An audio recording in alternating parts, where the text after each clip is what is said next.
Bismillahir-Rahman-ir-Rahim. Au nom d'Allah, le tout miséricordieux, le très miséricordieux, que la paix et les bénédictions d'Allah soient sur notre prophète Muhammad, sur sa famille, sur ses compagnons et sur tous ceux qui suivent son chemin jusqu'au jour du jugement. Aujourd'hui, nous allons parler de quelque chose de profond, quelque chose qui existe depuis la création de l'humanité, quelque chose que les prophètes pratiquaient, que les savants recommandaient, que les croyants sincères ont toujours gardé dans leur cœur et sur leurs lèvres. Nous allons parler du dhikr, nous allons parler de la mention d'Allah, nous allons parler de ce lien invisible mais réel, ce lien puissant et transformateur qui unit le serviteur à son Seigneur à travers la répétition sincère de ces noms bénis. Et si je te dis aujourd'hui que quelques mots répétés avec présence du cœur, avec sincérité, avec humilité, peuvent littéralement changer le cours de ta journée, de ta semaine, de ta vie entière, ce n'est pas une promesse que je te fais, c'est une promesse qu'Allah lui-même a faite dans son livre. Et la parole d'Allah est la vérité absolue. Allah dit dans le Saint-Coran, dans la sourate Al-Baqarah, verset 152, « Faites-moi mention de moi, je ferai mention de vous. » Subhanallah. Réfléchis à cette parole divine. Le Seigneur des mondes, le Créateur de tout ce qui existe, dit « Si tu fais mention de moi, je ferai mention de toi. » Est-ce qu'on peut imaginer plus grand honneur pour un être humain? Est-ce qu'on peut imaginer plus grand don? Allah qui fait mention de toi, Allah qui te cite, Allah qui pense à toi, si on peut s'exprimer ainsi avec tout le respect dû à sa majesté. Et dans la sourate Ar-Ra'd, Allah dit clairement, sans ambiguïté, sans condition complexe, certes, c'est par le rappel d'Allah que les cœurs se tranquillisent. Voilà la réponse à toute ta quête, voilà la solution à cette anxiété que tu portes, voilà le remède à cette tristesse qui s'installe parfois sans raison apparente. Le rappel d'Allah, le dhikr, la mention de son nom béni. Alors aujourd'hui dans cette vidéo, nous allons explorer ensemble la puissance extraordinaire d'un nom en particulier, un nom parmi les 99 noms d'Allah, un nom que tu peux répéter ce lundi, demain, aujourd'hui même, et ressentir immédiatement quelque chose dans ton cœur si tu le fais avec sincérité et présence. Mais avant d'arriver à ce nom, laisse-moi te parler de quelque chose d'essentiel. Laisse-moi te parler de pourquoi le dhikr fonctionne, pourquoi il transforme, pourquoi il guérit. Nous vivons dans une époque extraordinairement difficile pour le cœur humain. Jamais, dans l'histoire de l'humanité, les êtres humains n'ont été aussi connectés et pourtant aussi seuls. Jamais ils n'ont eu accès à autant d'informations et pourtant étaient aussi perdus. Jamais ils n'ont possédé autant de choses matérielles et pourtant ressenti autant de vide intérieur. Les statistiques sur la dépression, l'anxiété, le mal-être sont alarmantes dans tous les pays du monde. Les gens cherchent, ils cherchent partout. Ils cherchent dans les relations, dans l'argent, dans le succès professionnel, dans les voyages, dans les divertissements, dans les réseaux sociaux. Et après tout ça, après avoir tout essayé, beaucoup reviennent au même point de départ, avec le même vide, parfois même plus grand qu'avant. Parce que l'être humain a été créé avec un besoin fondamental qui ne peut pas être comblé par les créatures. Il a été créé avec un besoin de son créateur.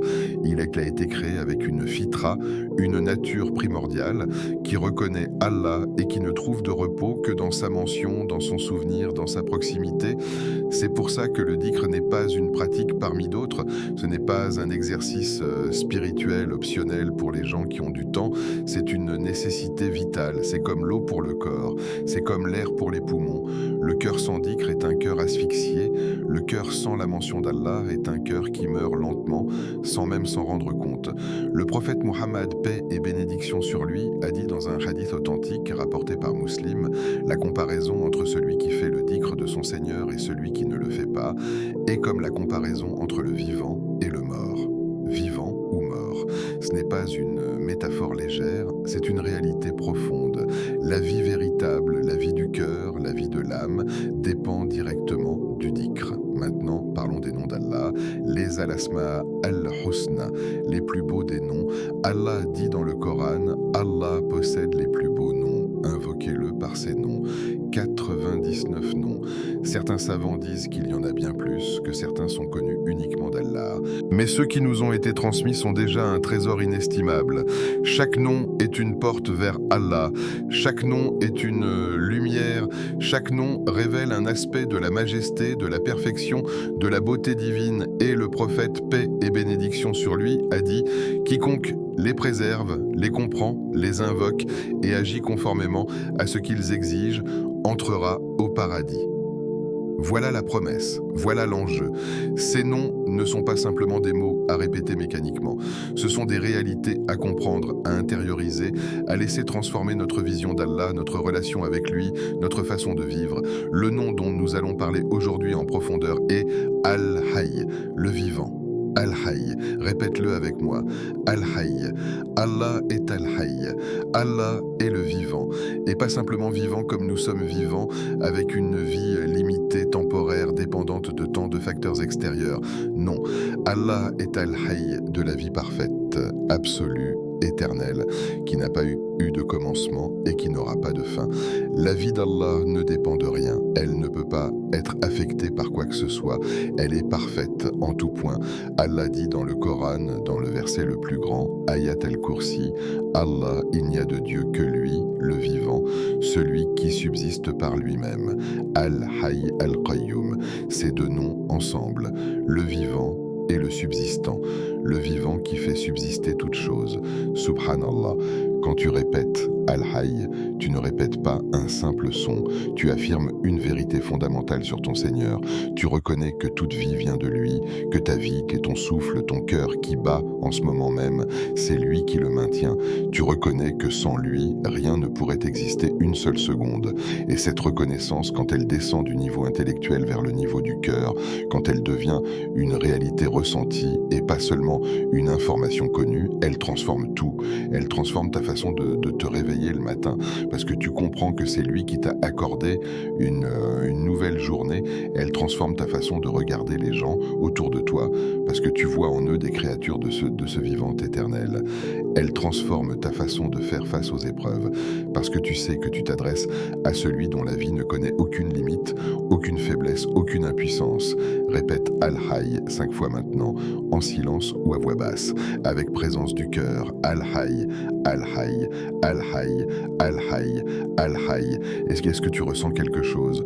Une légèreté peut-être, une présence, quelque chose qui se pose, c'est normal, c'est réel, c'est le cœur qui reconnaît son Seigneur. Les savants ont parlé longuement des effets spirituels du dhikr d'Al-Hayy. Ibn al-Qayyim, ce grand savant de l'islam, écrit dans son livre Al-Wabil al-Sayyib que le nom Al-Hayy est la source et le fondement de tous les autres noms d'Allah, parce que toutes les perfections d'Allah découlent de sa vie parfaite. Sa science parfaite, c'est parce qu'il est Al-Hayy. Sa puissance parfaite, c'est parce qu'il est Al-Hayy. Sa volonté, son ouïe, sa vue, tout cela découle de sa vie parfaite et éternelle. Et voilà pourquoi invoquer Allah par ce nom est particulièrement puissant dans les moments de difficulté, dans les moments où tu te sens épuisé, sans énergie, sans espoir, dans les moments où tout semble mort autour de toi, où tes projets semblent morts, où tes relations semblent mortes, où ta foi elle-même semble morte. Tu t'adresses à Al-Hayy, le vivant, et tu lui demandes de redonner vie à ce qui est mort. Et il le peut. Il l'a fait innombrables fois dans l'histoire. Il a redonné vie au cœur d'Ibrahim quand il était dans le feu. Il a redonné vie à Younous quand il était dans le ventre de la baleine, dans les profondeurs de l'obscurité. Il a redonné vie à Ayoub après des années d'épreuves et de maladies. Il a redonné vie à Mariam dans sa solitude et sa détresse. Il a redonné vie à la communauté musulmane après des périodes de déclin. Et il peut redonner vie à ton cœur, à ta situation, à tes espoirs, si tu te tournes vers lui avec sincérité. C'est ça la vraie promesse. Pas une promesse magique, pas une formule instantanée, mais une réalité spirituelle profonde et vérifiée par des millions de croyants à travers les siècles. Celui qui s'accroche à Allah, Allah s'accroche à lui. Celui qui fait confiance à Al-Hayy, Al-Hayy lui insuffle une vie nouvelle. Maintenant, parlons pratiquement. Comment intégrer le dhikr d'Al-Hayy dans ta journée? Comment transformer cette connaissance intellectuelle en pratique réelle et transformatrice? La première chose, et c'est la plus importante, c'est l'intention. Avant de commencer tout dhikr, pose-toi la question: pourquoi je fais ça? La réponse doit être claire et simple: pour me rapprocher d'Allah, pour reconnaître sa grandeur, pour nourrir mon cœur, pas pour obtenir quelque chose en échange comme dans un marché, pas par habitude mécanique, pas pour impressionner les gens, mais parce qu'ils méritent d'être mentionnés, loués, invoqués, et parce que mon cœur en a besoin. Le prophète, paix et bénédiction sur lui, a dit: les actions ne valent que par les intentions, et le dhikr n'échappe pas à cette règle. Un dhikr fait avec présence du cœur et sincérité vaut infiniment plus qu'un dhikr répété mécaniquement des milliers de fois. La deuxième chose, c'est la régularité. Le prophète, paix et bénédiction sur lui, aimait les actions petites mais régulières. Il a dit: l'action la plus aimée d'Allah est celle qui est la plus constante, même si elle est petite. 5 répétitions d'Al-Hayy chaque matin, avec présence et sincérité, valent plus que 500 répétitions faites une fois par hasard et jamais répétées. Alors crée une habitude. Attache ce dhikr à quelque chose que tu fais déjà chaque jour. Après le fajr, avant de dormir, en attendant quelque chose, pendant ta marche. Le cerveau humain fonctionne par habitude et les habitudes spirituelles ne font pas exception. Plus tu feras ce dhikr régulièrement, plus il deviendra naturel, plus il pénétrera profondément dans ton cœur. La troisième chose, c'est la réflexion. Ne répète pas Al-Hayy comme un perroquet. Pense à ce que tu dis. Pense à la signification. Al-Hayy, le vivant, celui dont la vie est parfaite et éternelle.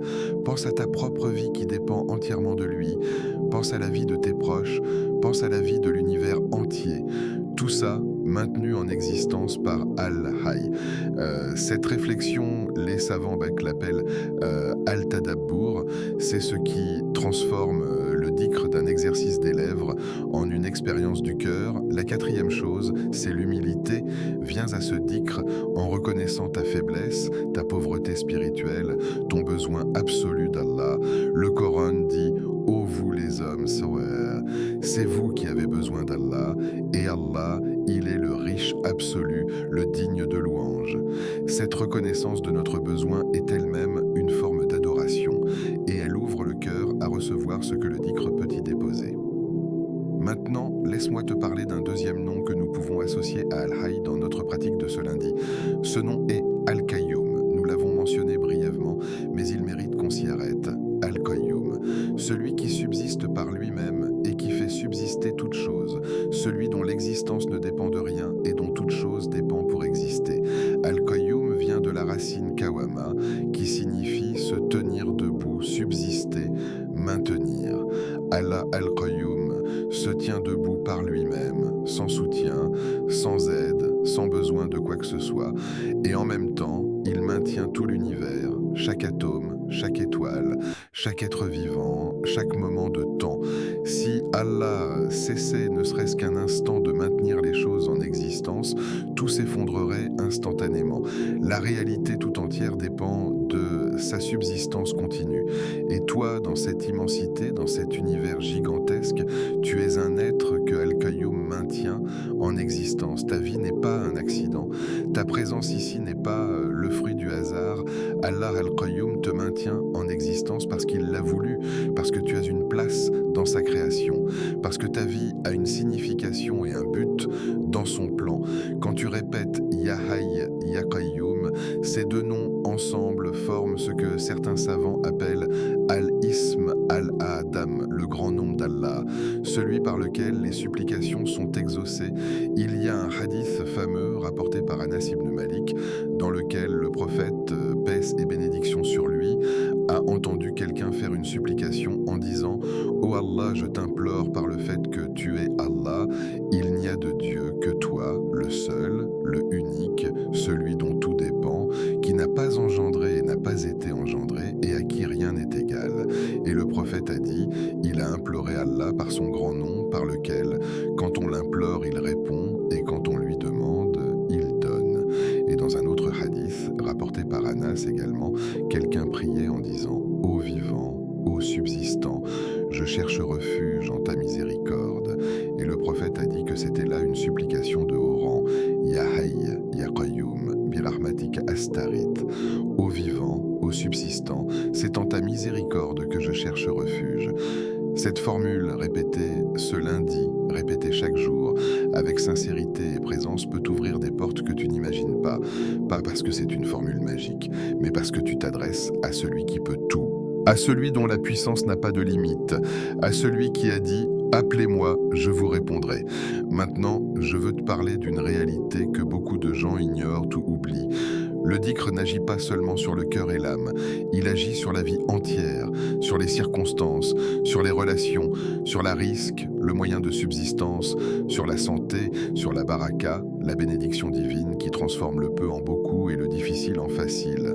Allah dit dans le Coran, dans la sourate Nour, rapportant les paroles du prophète Nour à son peuple, j'ai dit « Implorez le pardon de votre Seigneur, il est grand pardonneur, il enverra sur vous le ciel en pluies abondantes, il vous accordera des richesses et des enfants, il vous créera des jardins et vous fera des rivières. » Vous voyez le lien? L'invocation d'Allah, le retour vers lui, l'istighfar, le dhikr, tout ça ouvre les portes de la risque, de la pluie, de la bénédiction matérielle et spirituelle. Ce n'est pas une promesse humaine, c'est la parole d'Allah dans son livre, et Allah ne ment pas, Allah ne manque pas à ses promesses. Allah ne manque jamais à sa promesse. Alors si tu traverses une période difficile financièrement, ne pense pas que le dhikr n'a rien à voir avec ta situation matérielle. Si tu cherches un emploi, si tes affaires ne marchent pas comme tu veux, si tu as des dettes, si tu as des problèmes d'argent, reviens au dhikr, reviens à Allah, reviens à la mention de son nom, pas comme une transaction, encore une fois, pas comme si tu achetais quelque chose, mais dans la confiance et la conviction que celui qui donne à tous les êtres de l'univers, sans jamais s'appauvrir, peut certainement te donner à toi aussi. Et parlons maintenant d'un troisième aspect fondamental, l'effet du dhikr sur les relations humaines, sur ta famille, sur tes amis, sur tes collègues. Quand ton cœur est en paix grâce au dhikr, tu rayonnes cette paix autour de toi. Quand tu es connecté à Allah, tu es moins dans le besoin des gens, moins dépendant de leur approbation, moins blessé par leurs critiques, moins jaloux de leur réussite, parce que tu as trouvé en Allah ce que les gens ne peuvent pas te donner. Tu deviens plus généreux, plus patient, plus bienveillant, non pas par effort, non pas par discipline forcée, mais naturellement, parce que ton cœur est rempli d'une source inépuisable. Le prophète Muhammad, paix et bénédiction sur lui, était l'être humain qui faisait le plus de dhikr. Et il était aussi l'être humain au caractère le plus beau, au sourire le plus présent, à la générosité la plus grande, à la patience la plus profonde. Ce n'est pas une coïncidence, c'est une conséquence directe. Le dhikr nourrit le caractère, le dhikr adoucit le cœur, le dhikr transforme les relations. Aïcha, que Allah soit satisfait d'elle, la femme du prophète, décrivait sa vie domestique avec lui et elle disait qu'il était toujours au service de sa famille, qu'il cousait lui-même ses vêtements, réparait ses chaussures, aidait aux tâches ménagères. Un homme de cette stature, le meilleur des humains, le plus occupé des êtres et pourtant présent, attentif, serviteur de sa famille. D'où venait cette capacité? Du dhikr, de la connexion permanente avec Allah. Quand tu es connecté à la source de tout bien, le bien coule naturellement de toi vers les autres. Alors si tu veux améliorer ta relation avec ton conjoint, avec tes enfants, avec tes parents, avec tes amis, commence par le dhikr, commence par réparer ta relation avec Allah et tu verras, comme par une loi naturelle invisible, tes autres relations s'améliorer aussi. Maintenant, je veux approfondir encore davantage. Parlons des noms d'Allah et de leur rapport avec nos états intérieurs, avec ce que nous ressentons, avec nos émotions et nos expériences quotidiennes. Il y a des moments dans la vie où on se sent accablé de péché, où le poids des erreurs passées est lourd, où la honte empêche de se tourner vers Allah. Si tu es dans cet état, le nom d'Allah qui te parle en premier, c'est Al-Ghafour, le grand pardonneur. Al-Ghafour, ce nom vient de la racine Ghafara qui signifie couvrir, protéger. Allah El-Ghafour couvre tes fautes, les efface, les protège de la vue des autres. Il ne se contente pas de pardonner dans le sens d'une simple annulation de la punition. Non, il couvre, il cache, il efface comme si la faute n'avait jamais existé. Et ce qui est encore plus extraordinaire, c'est qu'Allah dit dans le Coran: « Dis à mes serviteurs qui ont commis des excès envers eux-mêmes, ne désespérez pas de la miséricorde d'Allah, car Allah pardonne tous les péchés. C'est lui, le tout pardonnant, le très miséricordieux. » Tous les péchés, sans exception, sans limite de quantité, sans limite de gravité, à condition d'une vraie repentance, d'un vrai retour vers Allah. Alors si tu te sens indigne de faire le dhikr parce que tu as péché, sache que c'est exactement pour ça que le dhikr existe. C'est pour les pécheurs qui reviennent, c'est pour les cœurs blessés qui cherchent guérison. Le dhikr n'est pas réservé aux saints, il est offert à tous. Il y a des moments où on se sent seul, abandonné, incompris. Si tu es dans cet état, le nom d'Allah qui te parle, c'est Al-Wadoud, l'aimant, le très affectueux, Al-Wadoud. Ce nom est unique, il ne signifie pas simplement qu'Allah aime, il signifie qu'Allah est la source même de l'amour. Que tout amour dans l'univers, l'amour d'une mère pour son enfant, l'amour entre amis sincères, l'amour entre époux, l'amour pour la beauté, pour la nature, pour la vie, tout ça n'est qu'un reflet infiniment pâle de l'amour d'Allah Al-Wadoud. Et cet amour d'Allah pour ses serviteurs croyants est décrit dans le Coran d'une façon qui devrait remplir nos cœurs de joie et de sécurité. Allah dit: il les aime et il l'aime. Une relation d'amour mutuel entre le Créateur et ses créatures. Est-ce qu'on peut imaginer plus beau? Toi, avec tous tes défauts, toutes tes faiblesses, toutes tes contradictions, tu peux être quelqu'un qu'Allah aime. Et Allah peut être quelqu'un que tu aimes. Cette relation est possible, elle est réelle, elle se construit par le dhikr, par l'obéissance, par la recherche de sa proximité. Il y a des moments où on se sent impuissant face aux circonstances, où les problèmes semblent insurmontables, où les obstacles semblent infinis. Si tu es dans cet état, le nom d'Allah qui te parle, c'est Al-Qadir, le Tout-Puissant, celui dont la puissance n'a pas de limite, Al-Qadir. Il peut faire ce qu'aucun être ne peut faire. Il peut renverser des situations en un instant. Il peut transformer l'impossible en possible. Il peut ouvrir des portes que personne n'aurait imaginées. L'histoire de l'islam est remplie de moments où Allah Al-Qadir a renversé des situations qui semblaient désespéré. La bataille de Badr, où 313 musulmans mal équipés ont vaincu une armée de 1000 guerriers, la nuit du Mirage, où le prophète a été transporté de la Mecque à Jérusalem et jusqu'aux cieux en une seule nuit, la guérison miraculeuse d'Ayoub après des années de maladie, la libération de Younous du ventre de la baleine. Toutes ces histoires-là nous enseignent la même leçon. Avec Allah Al-Qadir, rien n'est jamais définitivement perdu. Il y a des moments où on cherche une direction, où on ne sait pas quoi faire, où les choix semblent difficiles et les conséquences incertaines. Si tu es dans cet état, le nom d'Allah qui te parle, c'est Al-Hadi, le guide, celui qui guide vers le droit chemin, Al-Hadi. Allah est le guide par essence, toute guidance vient de lui, la guidance du Coran, la guidance de la Sunna, la guidance intérieure que le cœur ressent quand il est proche d'Allah, tout ça vient d'Al-Hadi. Et voilà pourquoi le dhikr est si important quand on cherche une direction. Plus ton cœur est proche d'Allah par le dhikr, plus tu es sensible à sa guidance, plus tu peux sentir ce qui est juste, ce qui est bien, ce qui est aligné avec sa volonté. C'est ce que les savants appellent al-firas, l'intuition du croyant. Le prophète a dit: craignez l'intuition du croyant car il voit avec la lumière d'Allah. Et cette lumière s'entretient par le dhikr. Maintenant, laisse-moi te parler de la dimension collective du dhikr. Parce que le dhikr n'est pas seulement une pratique individuelle, c'est aussi une pratique communautaire. Le prophète, paix et bénédiction sur lui, a parlé des cercles de dhikr avec des mots qui donnent des frissons. Il a dit qu'Allah dit à ses anges: regardez ces serviteurs qui me louent, me glorifient et m'exaltent. Que voulez-vous que je leur donne? Les anges répondent qu'ils méritent le paradis. Allah dit alors: ils méritent plus que ça encore. Et dans une version, Allah dit: soyez témoins que je les ai pardonnés.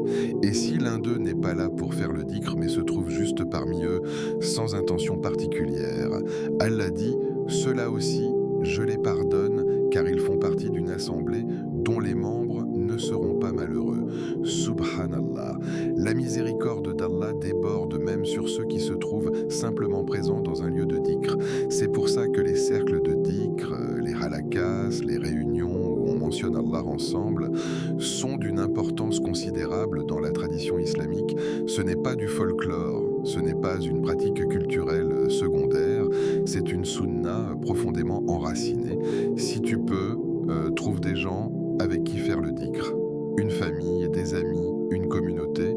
Et si tu es seul pour l'instant, sache que même seul, ton dhikr sincère est entendu et valorisé et récompensé par Allah d'une façon que tu ne peux pas imaginer.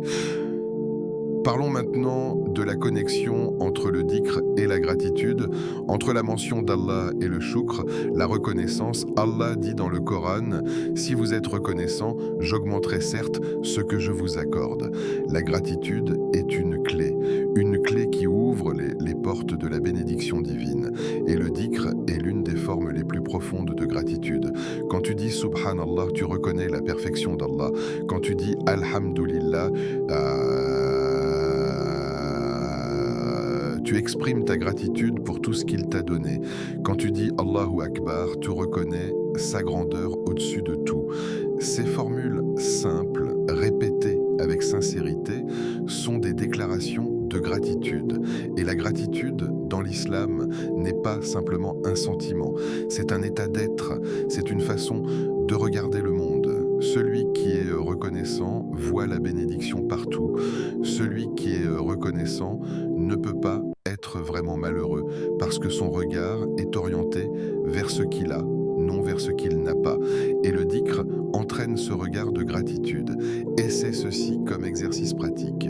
Ce soir, avant de dormir, assieds-toi en silence pendant 5 minutes. Ferme les yeux. Commence par répéter Alhamdulillah 10 fois en pensant à chaque fois à quelque chose de différent pour lequel tu es reconnaissant.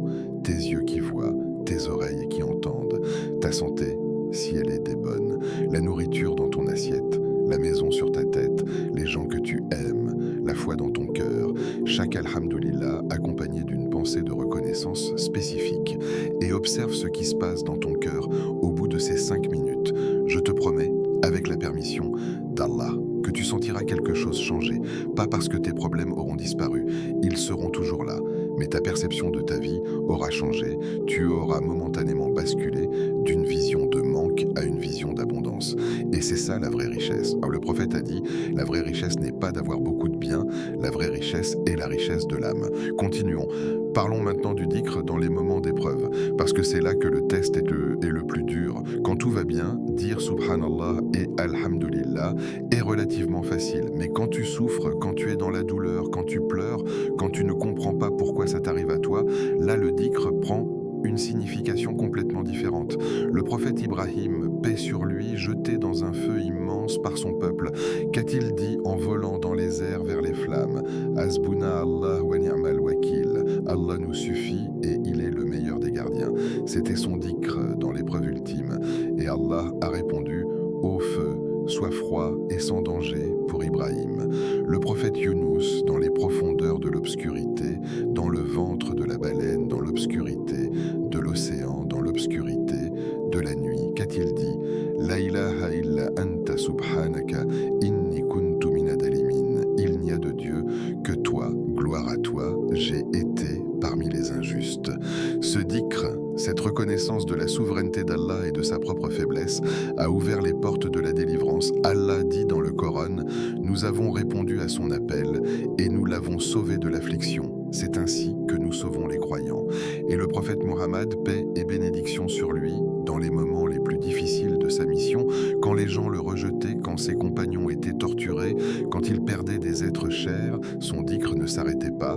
Au contraire, dans les moments d'épreuve, il se tournait encore plus intensément vers la prière, vers le dhikr, vers Allah. Aïcha a dit que quand quelque chose le troublait, il se précipitait vers la prière.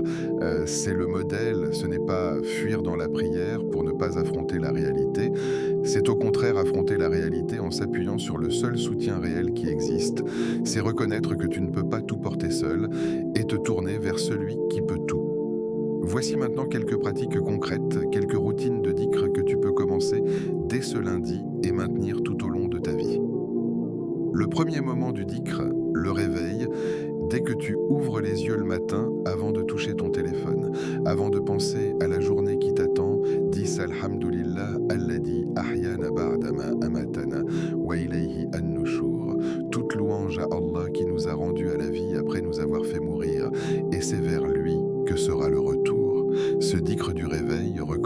chaque matin est un don, que tu aurais pu ne pas te réveiller, que ta vie est entre ses mains. Le deuxième moment du dhikr, après le Fajr, c'est le moment le plus béni de la journée selon le prophète.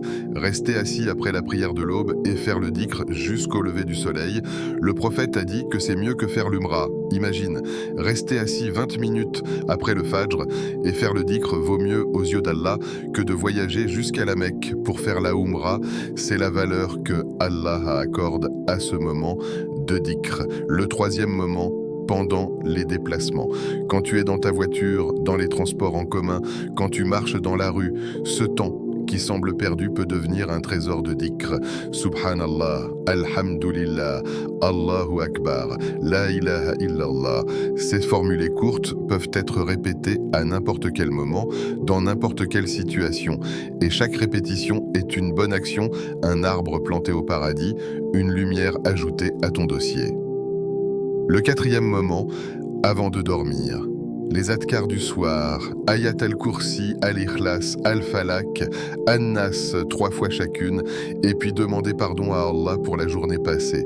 Ce rituel du soir protège selon la sunna authentique et il clôture la journée sur un lien avec Allah plutôt que sur les distractions de l'écran. Maintenant, je veux te parler d'une chose essentielle que beaucoup de gens négligent. La qualité du dhikr versus la quantité. Bien sûr, la quantité a de la valeur. Plus on fait de dhikr, mieux c'est en général. Mais si on doit choisir entre 100 répétitions faites mécaniquement, sans présence du cœur, et 10 répétitions faites avec pleine conscience, avec la signification présente à l'esprit, avec le cœur orienté vers Allah, les savants s'accordent que les 10 répétitions conscientes sont préférables. L'imam al-Nawawi écrit que la présence du cœur dans le dhikr, la contemplation de la signification de ce qu'on dit, est l'âme du dhikr. Sans elle, le dhikr ressemble à un corps sans âme. Il peut encore avoir une valeur, mais limitée. Alors comment développer cette présence du cœur? Par la pratique progressive. Tu ne peux pas passer de 0 à 100 en un jour. Commence par une seule minute de dhikr avec pleine présence. Assieds-toi, ferme les yeux, dis Subhanallah et pense vraiment à la perfection d'Allah pendant que tu le dis. 1 minute et augmente progressivement. 2 minutes, 5 minutes, 10 minutes, 10 minutes. L'important c'est de commencer et d'être régulier. Il y a un autre aspect du dhikr que je veux aborder, le dhikr du cœur, ce qu'on appelle dhikr al-qalb.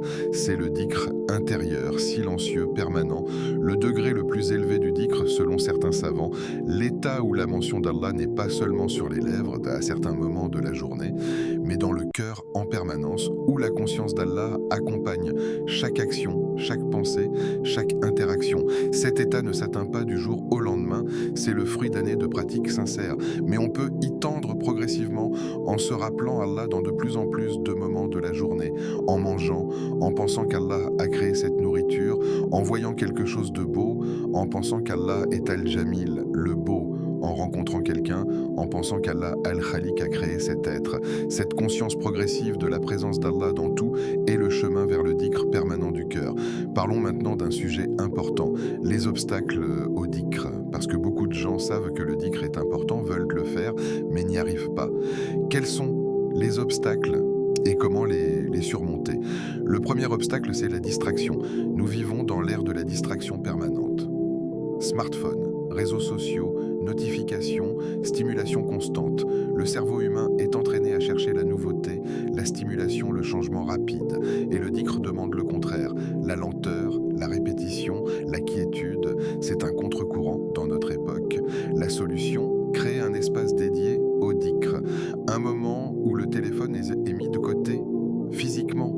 Pas méditer, pas en mode silencieux, mis de côté dans une autre pièce si possible. Même 5 minutes sans téléphone pour se connecter à Allah, c'est peu. Et pourtant pour beaucoup de gens c'est difficile. Et c'est justement ça le problème. Si tu ne peux pas passer 5 minutes sans ton téléphone pour te connecter à Allah, ça te dit quelque chose sur l'état de ton cœur.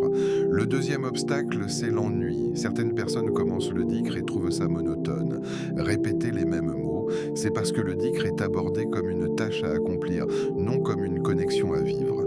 Quand tu comprends que chaque répétition est entendue par Allah, que chaque subhanallah est une bonne action enregistrée, que tu es en train d'avoir une conversation silencieuse avec le Seigneur de l'univers, l'ennui disparaît. Le troisième obstacle, c'est le sentiment d'hypocrisie.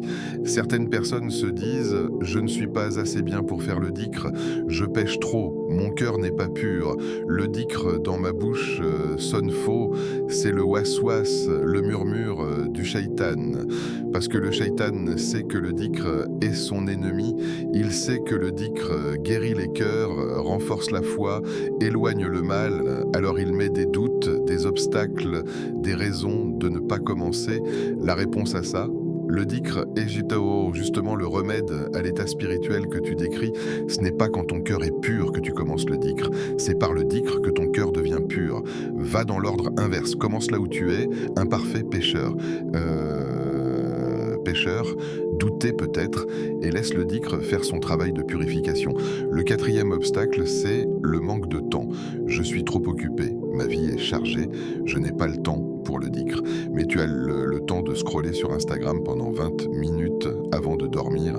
Tu as le temps de regarder une vidéo sur YouTube pendant ton repas. Tu as le temps de lire les dernières nouvelles sur ton téléphone dans le bus. La question n'est pas de temps, la question est de priorité. Le prophète, paix et bénédiction sur lui, était l'homme le plus occupé de son époque, chef d'État, guide spirituel, père, époux, commandant militaire, juge, tout à la fois, et pourtant il faisait le dhikr d'Allah dans toutes les situations, pas parce qu'il avait plus de temps, mais parce qu'il avait fait d'Allah la priorité absolue. Voilà maintenant un élément crucial que je n'ai pas encore abordé, le lien entre le dhikr et les 5 prières quotidiennes. Les prières ne sont pas séparées du dhikr, elles en sont la forme la plus haute. La salat est le dhikr d'Allah dans sa forme la plus complète et la plus structurée. Chaque prière est une rencontre directe avec Allah, une rencontre où tu te tiens devant lui, où tu lui parles, où tu l'adores dans toutes les dimensions, physiques avec les mouvements du corps, verbal avec les sourates et les adhkars de la prière, spirituel avec la présence du cœur. Et le prophète a dit que l'un des signes de la foi est de ressentir de la légèreté dans la prière, que la prière soit un soulagement, non un fardeau. Si la prière te semble un fardeau, c'est souvent le signe que le dhikr, en dehors de la prière, manque, parce que celui qui mentionne Allah régulièrement dans sa journée, pour lui, la prière est une continuation naturelle de ce lien, non une rupture ou un effort. Donc si tu veux améliorer la qualité de tes prières, améliore la qualité de ton dhikr en dehors des prières, et si tu veux améliorer la qualité de ton dhikr, améliore la qualité de tes prières. Les deux se nourrissent mutuellement dans un cercle vertueux. Je veux maintenant te parler d'une pratique spécifique liée au lundi. Le lundi est un jour béni dans l'islam pour plusieurs raisons. Le prophète, paix et bénédiction sur lui, jeûnait le lundi. Quand on lui demandait pourquoi, il disait « C'est le jour où je suis né et c'est le jour où j'ai reçu la révélation ». Et il disait aussi que le lundi et le jeudi sont des jours où les actions des serviteurs sont présentés à Allah. Alors ce lundi, ce jour où tes actions seront présentées à Allah, commence-le par le dhikr. Ouvre ce jour par la mention de son nom, spécifiquement Al-Hayy, le vivant. Ce lundi est une nouvelle vie que Allah Al-Hayy t'a accordée. Commence-le en le reconnaissant, en lui rendant hommage, en lui disant « Al-Hayy, tu m'as donné vie aujourd'hui, guide-moi à vivre cette journée d'une façon qui te plaise. » Et répète Al-Hayy 5 fois au moins, avec présence, avec réflexion, Al-Hayy, Al-Hayy, Al-Hayy, Al-Hayy, Al-Hayy. 5 répétitions conscientes peuvent changer le ton de toute ta journée, pas magiquement, mais parce qu'un cœur qui commence la journée orienté vers Allah est un cœur différent d'un cœur qui commence la journée orienté vers les soucis, les problèmes, le téléphone. Parlons également de la puissance de l'istighfar, le fait de demander pardon à Allah. Astaghfirullah. Je demande pardon à Allah, c'est une forme de dhikr extraordinairement puissante. Le prophète, paix et bénédiction sur lui, demandait le pardon d'Allah plus de 70 fois par jour. Et il était le meilleur des humains, celui dont les péchés passé et futur avaient été pardonnés. Pourquoi faisait-il l'istighfar autant? Pas parce qu'il avait des péchés à effacer, mais parce que l'istighfar est une reconnaissance de la perfection d'Allah comparée à notre imperfection humaine.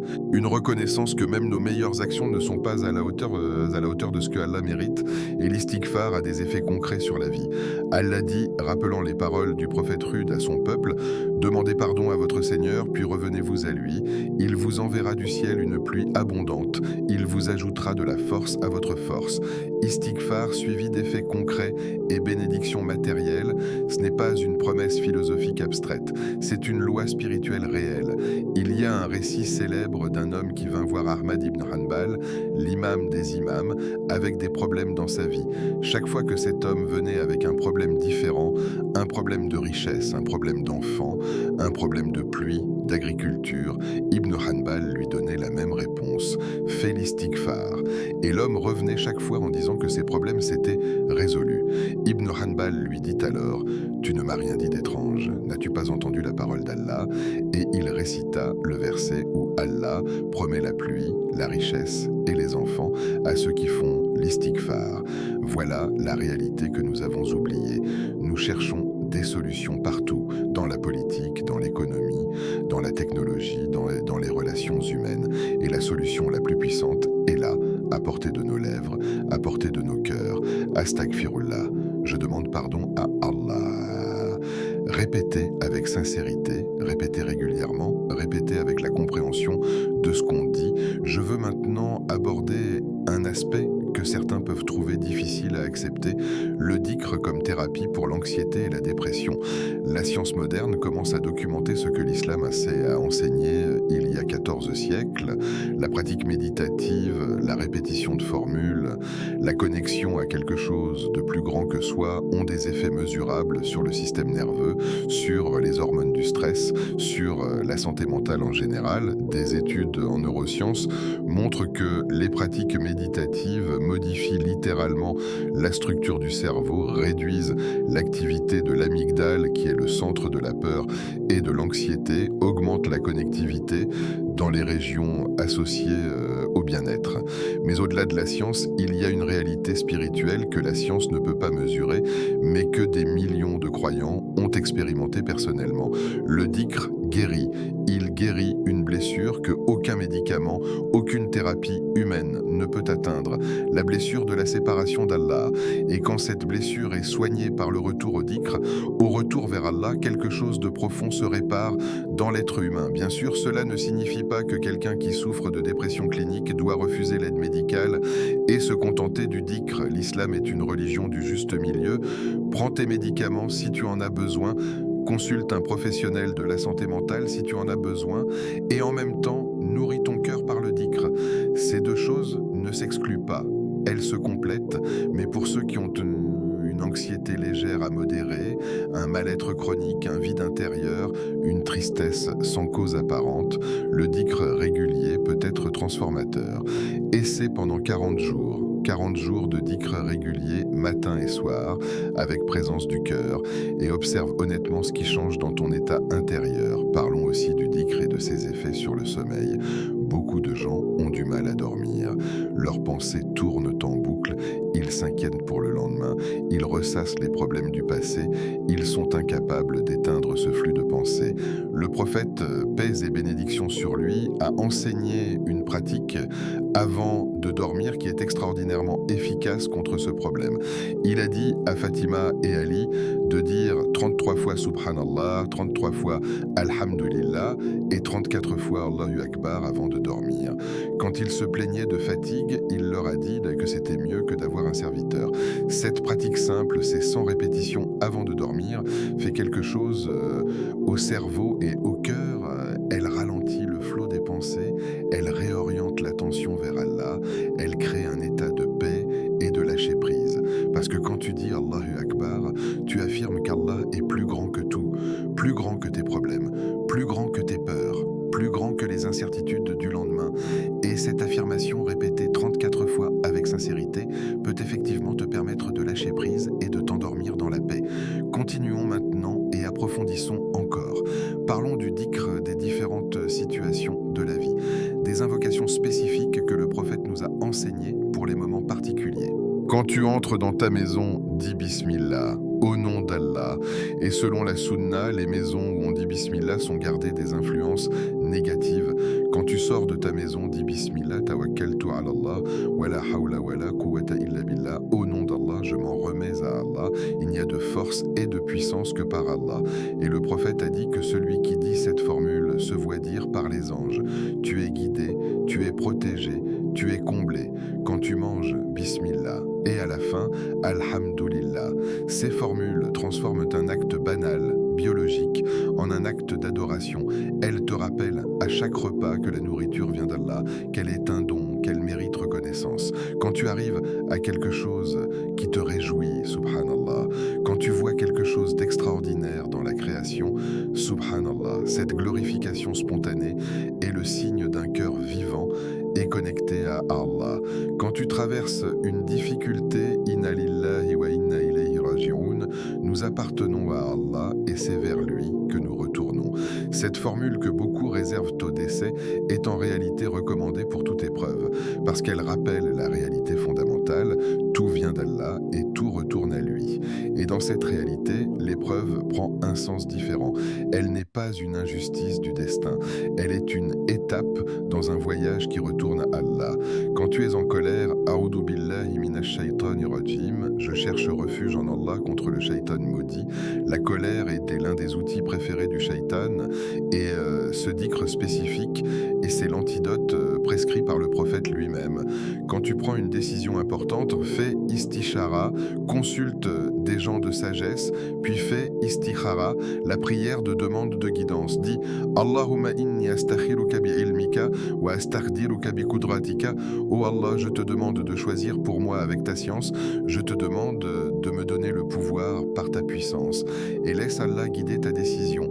Maintenant, je veux parler de quelque chose de profond et parfois mal compris, le lien entre le dhikr et la tawakkul, la confiance totale en Allah. Tawakkul ne signifie pas ne rien faire et attendre qu'Allah règle tout magiquement. Ce serait une compréhension erronée et dangereuse. Le prophète a dit « Attache ton chameau, puis mets ta confiance en Allah, prends les moyens, fais tes efforts, travaille, planifie, et ensuite remets le résultat entre les mains d'Allah. » Le dhikr, c'est l'expression pratique de cette confiance.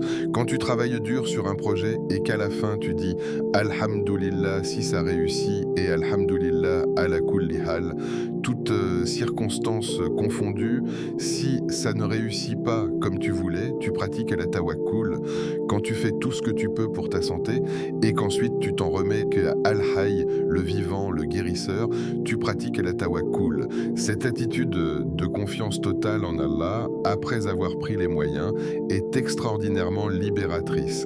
Elle libère du stress inutile, de l'anxiété excessive, du besoin de contrôle obsessionnel, parce que tu sais que tu as fait ta part et qu'Allah fera sa part. Et sa part est infiniment plus puissante et plus sage que la tienne. L'imam Al-Ghazali écrit dans son chef-d'œuvre Ihya Ulum ad-Din que la tawakkul est l'un des plus hauts degrés spirituels et que son fondement est la connaissance intime de la puissance, de la science et de la miséricorde d'Allah. Plus tu connais ces attributs d'Allah, plus ta confiance en lui est profonde et naturelle. Et cette connaissance s'approfondit par le dhikr de ses noms. Revenons au nom Al-Hayy pour clore cette partie et aller vers la conclusion.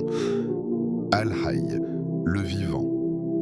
Réfléchis à ce que ce nom implique pour ta vie en ce moment. Tu es vivant. En ce moment, tu respires. Ton cœur bat.